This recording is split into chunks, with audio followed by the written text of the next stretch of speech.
অনেকেই আমাদেরকে প্রশ্ন করেন যে আমেরিকার স্টুডেন্ট ভিসার ক্ষেত্রে ইন্টারভিউতে কি প্রশ্ন করে। বেসিক একদম একটা জিনিস, সেটা হচ্ছে আপনি আমেরিকাতে স্টুডেন্ট ভিসা, যেটা আমরা বলতেছি ইমিগ্রেশনের ভাষায় নাম হচ্ছে DS-160 ক্যাটাগরি অ্যাপ 1, এবং এটা একটা নন ইমিগ্রেন্ট ভিসা।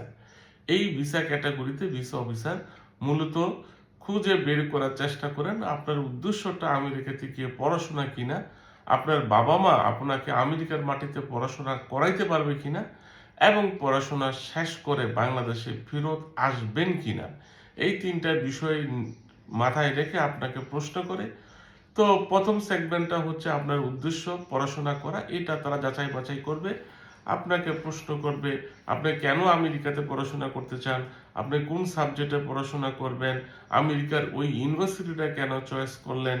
এই প্রশ্নগুলোর মূলত উদ্দেশ্য হচ্ছে আপনার ইন্টেনশনটা ঠিক কিনা, আপনি যে প্রোগ্রামে পড়াশোনা করবেন, আপনার এই প্রোগ্রামটা আপনার ফিউচার ক্যারিয়ার প্ল্যানটা কি, এইসব বিষয়ে কোশ্চেনের অ্যান্সার ফাইন্ড আউট করে ভিসা অফিসার তার বিবেচনায় নিয়ে আসে যে আপনি আসলেই আমেরিকাতে গিয়ে পড়াশোনা করবেন কিনা। দ্বিতীয়ত প্রশ্ন করে আপনার ফিনান্সিয়াল এভিডেন্স নিয়ে, সেটা হচ্ছে আপনার স্পন্সর।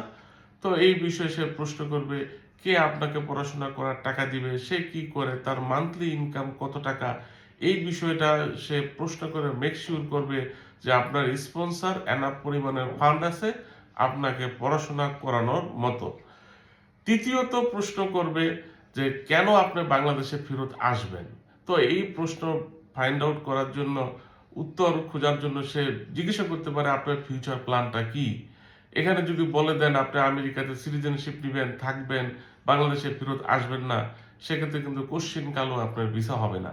ভিসা অফিসারকে বুঝাতে হবে যে আপনি যে সাবজেক্ট নিয়ে পড়াশোনা করতে চাচ্ছেন, এই সাবজেক্টে বাংলাদেশে আপনার কেরিয়ার গঠনের সুযোগ আছে, অনেক অপরচুনিটিস আছে। এই ফিল্ডে বাংলাদেশে জব ভ্যালু খুবই হাই, এবং এখানে হাই পেমেন্টের স্যালারি পাওয়া যায়। এবং আপনি যদি বিজনেস করার চিন্তা ভাবনা থাকে সেটাও বলতে পারেন। জব করলে কোন সেক্টরে জব করবেন সেই বিষয়ে ভিসা অফিসারকে একটা ক্লিয়ার মেসেজ দিবেন। আশা করি সফল হবেন। আমেরিকার স্টুডেন্ট ভিসার জন্য যে কোনো পরামর্শের ক্ষেত্রে আমাদের অফিস ভিজিট করার জন্য আপনাদের দাওয়াত রইল। আপনাদের সকলের প্রতি রইল শুভকামনা।